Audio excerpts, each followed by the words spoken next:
कल एक बड़ी अच्छी मूवी आई रॉकेटरी, और रॉकेटरी चूंकि साइंस से रिलेटेड था तो मैं कई दिन से उसका वेट कर रहा था उस मूवी का। तो फर्स्ट डे ही जाकर के देखा। मेरे बेटे को भी थोड़ा फिजिक्स में इंटरेस्ट है तो उसका भी बड़ा मन था। 6 से 9 तो रोज रात क्लास रहती है, तो शाम तो अपना परिवार के साथ में शायद जमाने से ना बिता पाया हूं।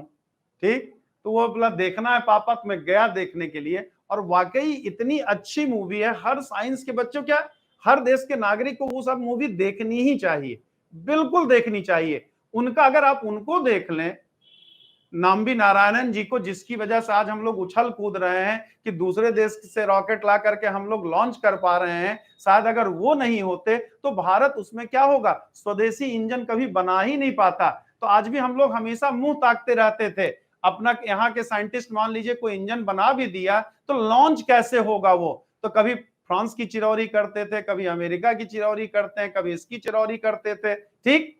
तो ये उनके, और उतना बेचारे करने के बाद क्या, अब उसको इंटरनेशनली कहिए या नेशनल कहिए, चाहे जो कहिए, उस पर मैं विशेष नहीं जाना चाहता हूं, ना मैं किसी पे आरोप लगा सकता हूं। लेकिन उन्हें नतीजा क्या मिला, देशद्रोह का मुकदमा झेलना पड़ा, 94 में जेल में बिताना पड़ा। 2018 में सुप्रीम कोर्ट ने उनको बरी किया और 2019 में जाकर के फिर पद्म भूषण से सम्मानित उन्हें किया गया। लेकिन अगर उस मुसीबत के बाद भी, कि अगर आम आदमी होता क्या होता, मैं जिस देश के लिए कह रहा हूं वो देशद्रोही हमको बना दिया, मैं अब कुछ नहीं करूंगा।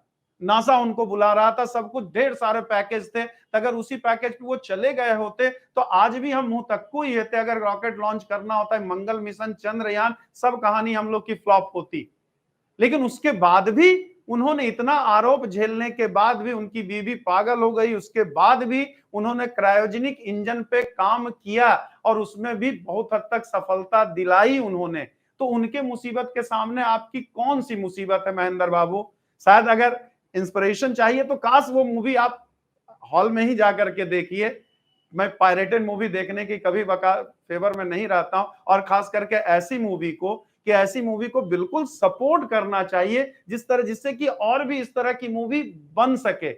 हम लोग नाचने कूदने वाला, लव स्टोरी वाला, एक प्रेम कहानी में एक लड़का होता है एक लड़की होती है वाली, तो भर भर करके जाते हैं हॉल में देखने। लेकिन जब कोई ऐसी मूवी होती है जिसको हम लोग के सपोर्ट की जरूरत होती है तो हम लोग नहीं करते हैं, तो जिस वजह से वैसी मूवी कम बन पाती है। तो ये हमारा मतलब मूवी ना कहिए, वो इतिहास है। उसमें आपको नाच गाना नहीं मिलेगा, हीरो हीरोइन का वो कॉन्सेप्ट ना मिलेगा, लेकिन पूरी मूवी आप 3 घंटे आप कुर्सी से चिपक करके बैठ के देखेंगे, अगर देश के प्रति आपका ये है, ठीक है, और थोड़ा सा साइंस के बारे में आप जानते हैं, तो बिल्कुल आपको देखना चाहिए।